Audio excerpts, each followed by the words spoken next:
Starting us off in at number 10, Chica and Foxy. One quick Google search for these two and you'll be privy to a plethora of fan art depicting the pirate fox and the insatiable chicken making love eyes at one another, kissing, and in some fan art, seemingly straddling one another. Yeah. It's a thing. Whether it's because Chica's bossiness and Foxy's bad boy persona fit well together, or it's because the idea of a chicken and a fox romantically falling in love with one another is appealing to some, the ship has gotten some serious love online from fans. Moving on to number 9, Springtrap and Golden Freddy. Now for those of you a little less familiar with the Five Nights franchise, Springtrap is a character who first appeared in Five Nights at Freddy's 3, and then appeared in subsequent games. He's the main and only corporeal antagonist in that third game, and is the mutated corpse of William Afton that's been trapped inside of a very badly damaged animatronic bunny suit that appears to be an early iteration of Bonnie. So yeah, this ship is with a reanimated corpse and a Golden Freddy, who is a mysterious ghost-like yellow version of Freddy. I mean, when you look at it like that, it does kind of make sense then, huh? Moving on to something equally as disturbing, in at number 8, Circus Baby and Funtime Freddy.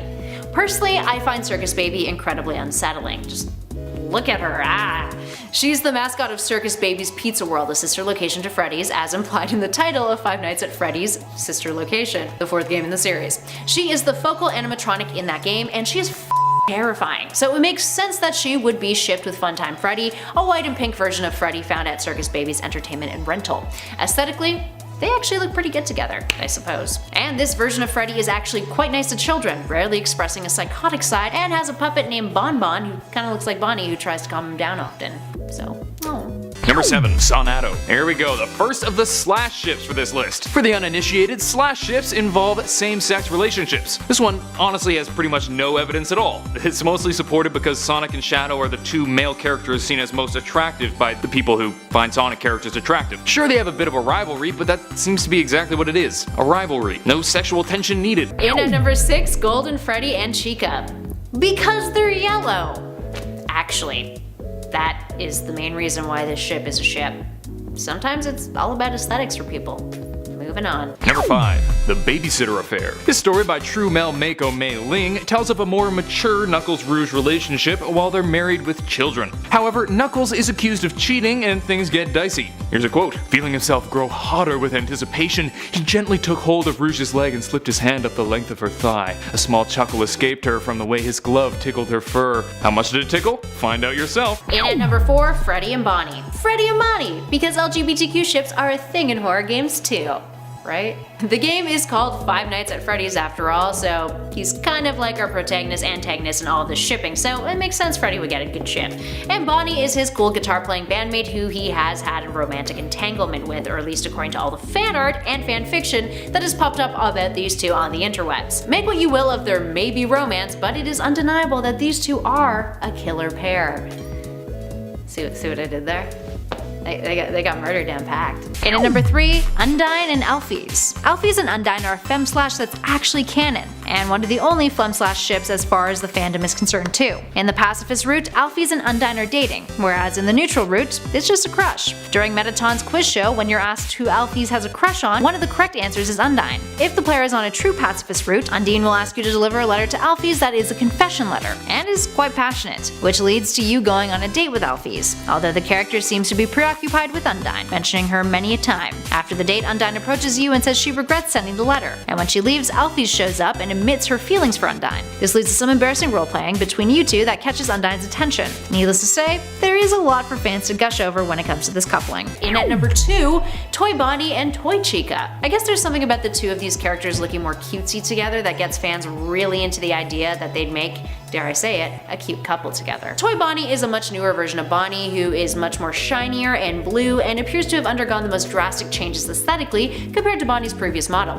Toy Chica is a similar creation, a newer model and one that feels like she has more feminine traits than the original Chica. Perhaps this is why these two have become the focus of a whole lot of fan art in which they romantically embrace one another.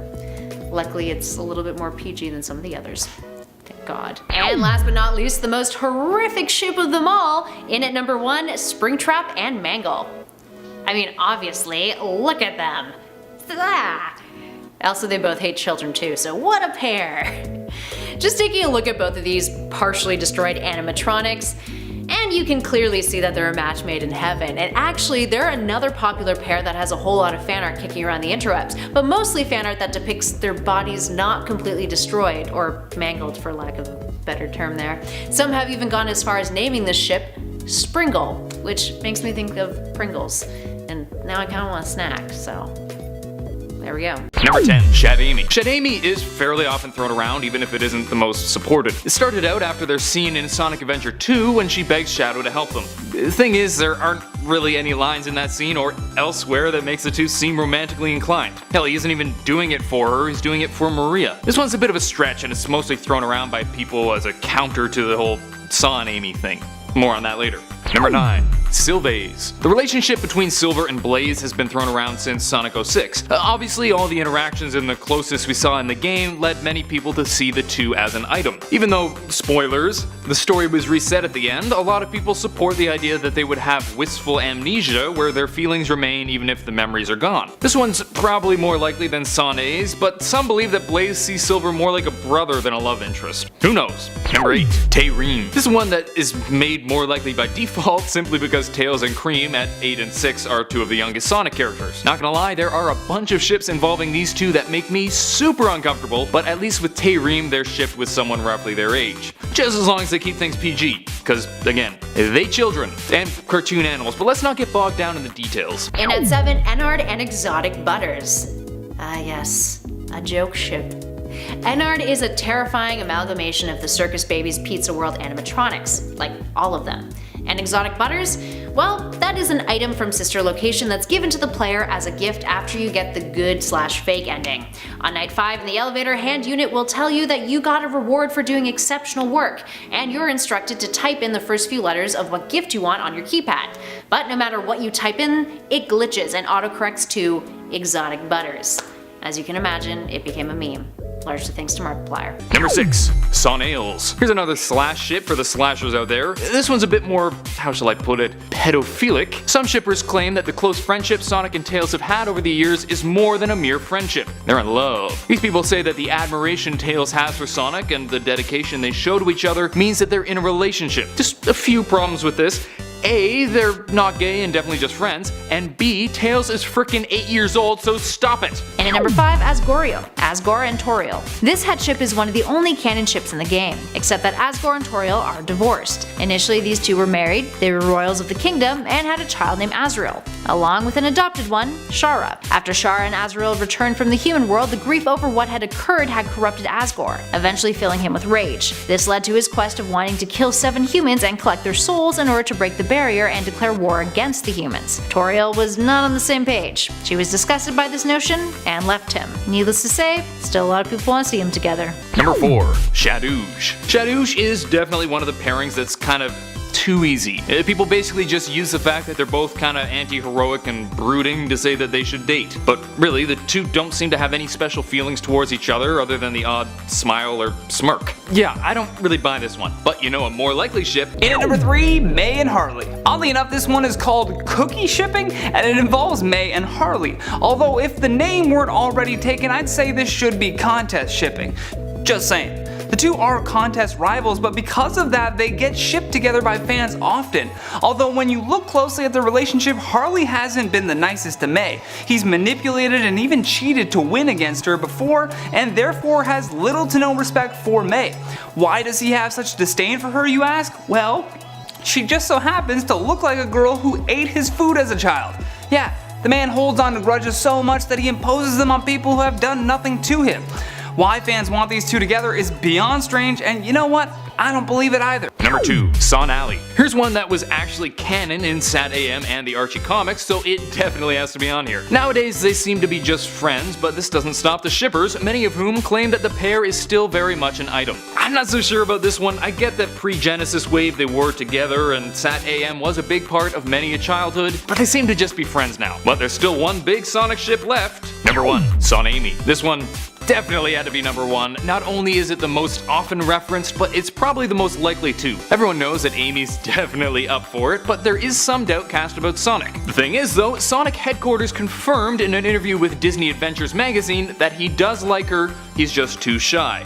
Some anti-Son Amy folks say the person being interviewed didn't know what they were talking about, but I think I'll take their word for it for now. Number 10. Truth or Dare. I think the title of this story by Frostbitten Death speaks for itself. We all know what Truth or Dare leads to eventually. Here's a taste of this Saw Nails shipping fanfic. Rouge shushed Amy and pointed her finger at Sonic and Tails. Amy turned her head, where she pointed and saw Tails kissing Sonic on the lips, actually performing the dare like she said.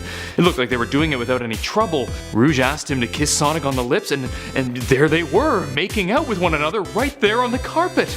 The end totally sounds like a Seinfeld line. Right there on the carpet, right there on the carpet! Making out, Jerry! Number 9. I now pronounce you egg and wife. This fanfic, written by SSBB Wizard 96, sees the Sonic gang heading off to Eggman's wedding chapel. It features a bunch of pairings including Son Amy, Shadooge, and an unexpected relationship between Tails and Knuckles. Here's a short reading. Knuckles approached Tails with a soft kiss and then made his way down his neck. I think sleep can wait, Knuckles said as he began kissing Tails' neck and making his way down. Oh yeah, right there! Tails egged his lover on. His dream was coming true. And if you want more, you'll have to read it for yourself. Number 8. Juicy Details. This story by Ezekiel tells of yet another attempt by Amy to get Sonic to notice her. However, when she seeks comfort in Tails, she learns that big things sometimes come in small packages. God, I hate myself for that one. Anyway, here's a bit of it told from Amy's perspective. Tails smirked as he walked over to me. Sorry to disappoint you, but my IQ isn't the only thing that's large. I laughed as Tails leaned in and intertwined our lips for a second time. I soon felt Tails' hands start to tug on my dress, and that's all I can bring myself to say. And at number 7, Papyrus. Frisk and Papyrus. The Papyrus ship feels like a good point on our list to talk a little bit more about some of this vicious anti-ship movements from the Undertale fandom. Now, one of the biggest reasons that this issue has become a thing is because of the shipping that concerns Frisk, Shara, and Azrael, since all 3 of them are pretty young characters, and that some shippers choose to write smut about them, sometimes taking things a little too far. Whether you feel that way about the Papyrus ship, often it is considered to be a non-binary ship, and one of the more popular pairings due to Frisk's flirt option upon meeting Papyrus. The two even go on a date, if you take the neutral route, but Papyrus states that he just sees Frisk as a friend. Maybe it's just a friendship.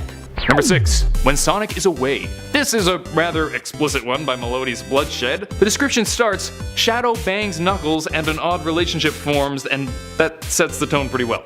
Also, apparently in this one the characters are human, which will be a relief to some and a bummer for others. Here's a taste from the perspective of Tails. I'm glad you're home, he murmured, lifting his eyes again. This time they were soft and almost shy, and it took all the control he had not to snatch his friend up and run home to have his way with him. So sweet. In at number 5, Dawn and Paul. Next up we have Ikarai shipping, I hope that's how you say it. This is the name given to the odd fan shipping of Dawn and Paul. This is one of the more popular fan ships from the Pokemon fandom, but one that we can't really get on board with. The two are polar opposites, and while opposites attract sometimes, these two just should not. For starters, Dawn is upbeat and optimistic, while Paul is the cold-hearted bad boy. Paul's so bad that he doesn't even bother trying to remember Dawn's name. Pretty hard to ship that kind of dysfunctional pairing if you ask us. Every single interaction between the two always has Dawn fawning over Paul, with Paul not really noticing any of this. I suppose you want what you can't have though. Number 4. A Gift for Valentine. This story by Blockhead Green 1189 ships Shadow with Twilight Sparkles. That's right, it's a Sonic / My Little Pony crossover. What could be more normal? In case that's not enough for you, here's an excerpt. You like it? Shadow asked again with a macho tone in his voice. Twilight nodded at him simply as she released his neck and placed both her arms on the wall as if inviting him to her. Shadow's smirk grew wider when she did it, and then he moved closer to her and kissed her on the lips again. Yep. Moving on to number 3, Bonnie and Chica. Sometimes these two are imagined as being best pals. Other times in fan art, these two are a romantic item. Now they're kind of the most obvious ship in the game, sorry Freddy, with Bonnie being the cool guitar player and Chica the backup singer who clearly has the hots for him. Anyway, there's a whole lot of fan art of these two, but nothing compares to this other iteration of their ship. Number 2, Because of You. This one's just weird. I'm sorry, but this story written by Swift178 tells of how Tails was distraught after Cosmo's death because they were in love. Sonic comes in to comfort him and the two have sex, and then this happens, and it's from Tails' perspective. "Just spit it out already," I said in the angriest voice I could muster. The dog jumped at my anger before looking at his clipboard, sighing and looking me in the eyes. "I'm afraid to say, you're pregnant, Mr. Prower." Yeah, told you it was weird. Number 1, Sonic's Ultimate Harem. The story by Lil Sonic is so long it's insane. As of now, there are 321 chapters, all detailing Sonic's experiences with a different famous character, as he tells Mario of his sexual exploits. He even goes on an adventure with Deadpool and sleeps with Lady Death. It's crazy, and the run-on sentences are real. Listen, Sonic motorboats Death's breasts and rubs them, making Death feel extremely good, and the blue bird takes the liberty to bite the nipple and tweaks the other nipple. This causes Death to let out a high-pitched scream. She wraps her hand around the hedgehog's "Okay, I think you get the picture." And number 10, Papiton, Papyrus and Metaton. The canon relationship between these two is professional at best. Papyrus owns MTT brand products, and in the Metaton ending, if Papyrus is spared, he becomes one of Metaton's agents. But that hasn't stopped some fans from embellishing further to develop this slash ship with endless fanfic and art. That being said, despite what we mentioned a moment ago, there isn't a whole lot that is canon to go off of when it comes to the ship, and it's left some confused as to why there's even such an enthusiastic fanbase behind it, especially when there's arguably better matches for Papyrus. But both do have similar traits at times. They're both known for being really proud individuals, and Papyrus does seem to have an interest in robots, so perhaps it's not entirely beyond our imagination's reach, is it? And at number 9, Chazriel, Azriel and Chara. Chazriel is a family ship, and it's semi-canon. Azriel and Chara are adoptive siblings, and often many players feel that their fates in the game felt unfinished. As one user on Reddit named Colkern stated in a debate thread on the subject, I quote, "The message of the game is all about letting go of the past, but it feels like you're left with unfinished business because leaving these two behind, because they're both technically alive." Now, it seems unlikely that fans will get any sort of closure since the rumors about an Undertale sequel have been kicking around for years, but fear not. Many have taken the liberty of writing fanfiction to elaborate on this duo's story, and there's quite a few pieces out there that are definitely worth a read. Also, another argument for this fanship, they're not technically blood-related siblings, so it's okay. Up next, number 8, Sans Chup, Sans and Ketchup. Gotta love a good cargo ship. There's a handful of food-based cargo ships as far as the Undertale fanship is concerned. This includes the Light of Charlotte, the ship between Chara and Chocolate, and Papaya Getty, the ship between Papyrus and Spaghetti. Now, this ship spawned from Sans' like of drinking ketchup, which often occurred at Grillby's. Needless to say, this humorous cargo is one of the most popular ships. No one can disagree when you're having a laugh about Sans' adoration of ketchup and his mishaps with the condiment. In at number 7, Tracy and Misty. You're not gonna drink salt water, are ya? Oh no, this is strictly for Pokemon research purposes. Great. Next up we have the Orange Shipping. Yes, there's a shipping name for everyone. The name comes by way of how the friendship began between these two and why fans are shipping them. Tracy had been a pretty vocal fan of Professor Oak, and upon realizing that Ash knew him well, he tagged along with the group in hopes of meeting his idol. Misty, however, was pretty sus of Tracy, this virtual stranger joining their group, but soon the pair began a friendship when traveling through the Orange Islands, hence the name Orange Shipping. Not that creative group of fans, but hey. Although a lot of people have proposed that the canon for the Orange Island story was more of a trying to build a deeper relationship between Ash and Misty, although this hasn't stopped fans from wanting Tracy and Misty to be together. In at number 6, Guard 1 and Guard 2. I see two lovers staring over the edge of the cauldron of hell. Yep.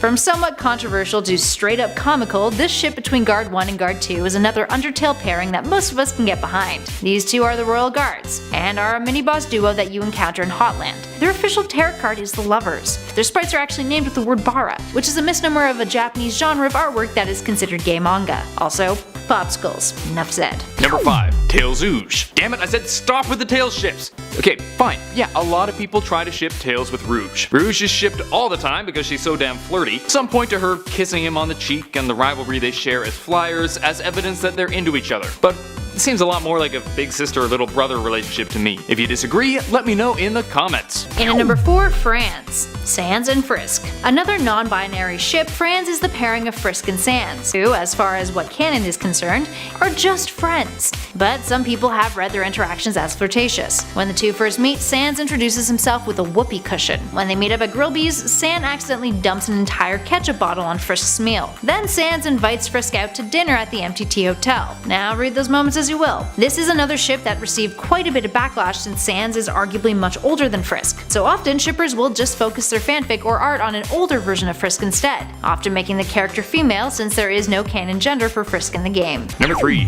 Sonic and Luigi's Amazing Quest. That's right, it's time for Son-Ouija. This story by Swagtron420 follows Sonic and Luigi, who are of course desperately in love, on their first adventure.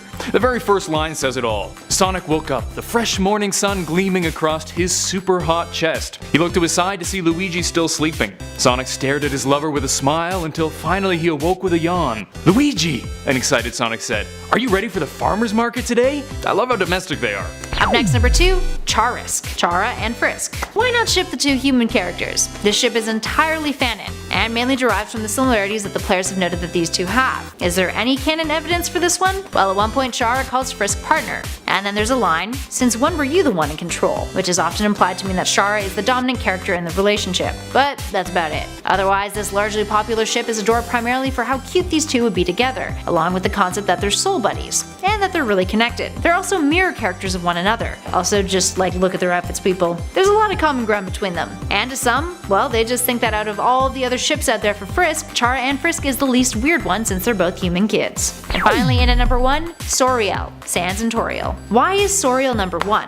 Well, they're both adorable. They both like puns. They enjoy telling each other puns, which adorably irritates the other characters. They just get each other. Or at least that's what the fandom has gauged from that interaction. And fair enough, it's a logical one. They mesh well together. Considering that Sans is probably significantly older than we think, his pairing with Toriel is one that could work well, and gives Toriel some much deserved love. The two have a warm friendship in the game, and Asgore's reaction to watching these two interact always felt like he was really jealous of their dynamic. And at number 10, Jessie and James. In the Pokemon lore, fans have dubbed this fan pairing as rocket shipping. Jessie and James are partners in Team Rocket and therefore have a friendship that has withstood the test of time.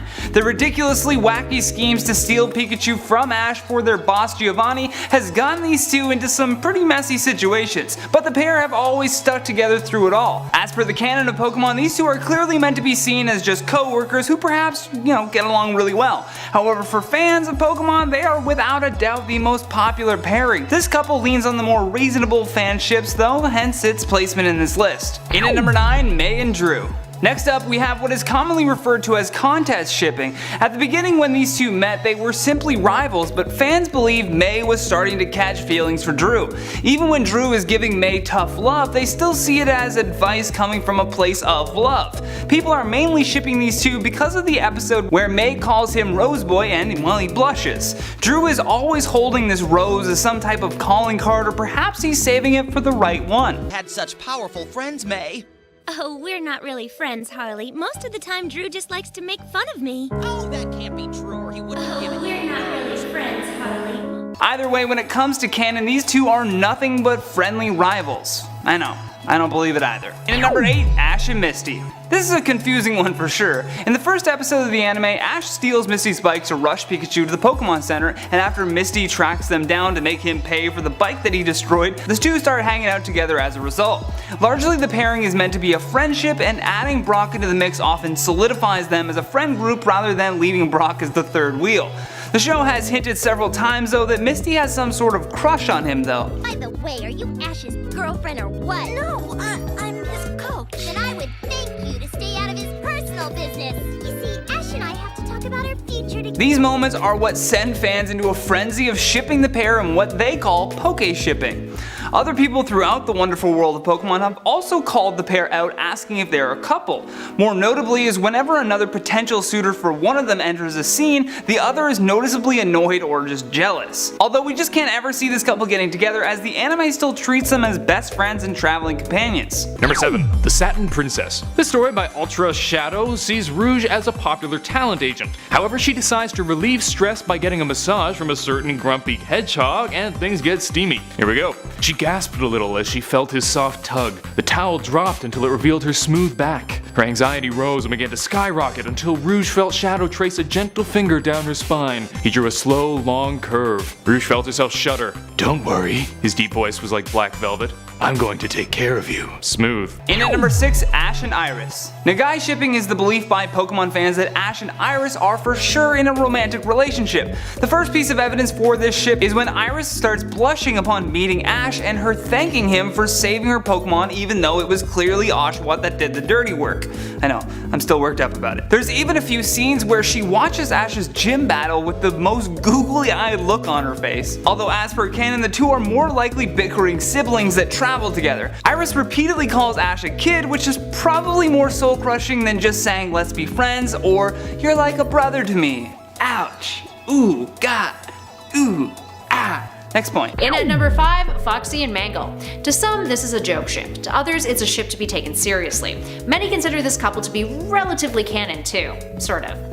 Context time. Mangle is an animatronic that first showed up in Five Nights at Freddy's 2. It is also known as Toy Foxy or Funtime Foxy, but a mangled up version of an iteration of Foxy that has a smaller nose. Now her backstory is that she was an attempt at remaking Foxy since the original Foxy was too scary.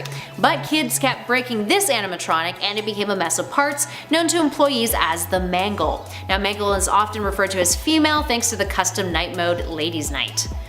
So there you go. In at number 4, Ash and Jessie. This is a weird one for sure, and one fanship that probably only exists within 1% of the Pokemon fanbase. However, a certain number of fans do believe that these two should be together for whatever reason, we have no idea. Ash is a 10-year-old kid and Jessie is clearly a grown woman that constantly calls the kid a twerp for messing up her evil plans. Ash is constantly battling with Jessie and her entire mission is to just steal his Pikachu. If anything, they should be shipping Jessie and Pikachu. Thankfully, there's a larger majority of fans that are very against this ship. Number 3, Knuckzooge. The ship of Knuckles and Rouge is definitely among the more popular, and possibly one of the more likely. They have a real Batman and Catwoman thing going, which is kind of ironic since Rouge is the one who's the bat. Knuckles is the honorable person fighting for what's right, while Rouge is the seductive thief out to get his goat. And in this case, his goat is his Master Emerald. People point to their flirtiness and their married couple squabbles as evidence that they're into each other, but to be fair, Rouge flirts with everyone. In at number 2, Ash and Brock. In what's called Boulder shipping, there is this strange theory proposed by fans of Pokemon that Ash and Brock are lovers. Yep, just let that sink in, that's a thing that exists on the internet. What a time to be alive. Brock was the first gym leader that Ash battled while on his journey, and because he was still a rookie, he lost. And when Ash learns from Brock's father that Brock had halted his dreams to take care of his siblings, Ash starts to feel sorry for him. Then during their rematch when Ash gets the upper hand, he decides to forfeit the match showing compassion for Brock's Onyx. Although fans took this moment of compassion to be some sort of strange love interest budding between the two, however when it comes to canon, the anime show will most likely never even hint at this because from the beginning the relationship was meant to be a pair of traveling friends, not lovers. What? Come on guys, you gotta do better than that. Last but not least, in our number 1 spot, Ash and Pikachu. Okay, we've done some pretty weird fanships on this list, but the most jaw-dropping has to be this one. The iconic pairing of Ash and Pikachu has been the center of many fanships and by far is the strangest one. You think you can't believe it? We can't believe it. Although the relationship started out kind of bumpy, the two became friends fairly quick after fighting off Team Rocket. For starters, these two are a different species, and secondly, they're a different species. How could you even imagine them being a couple?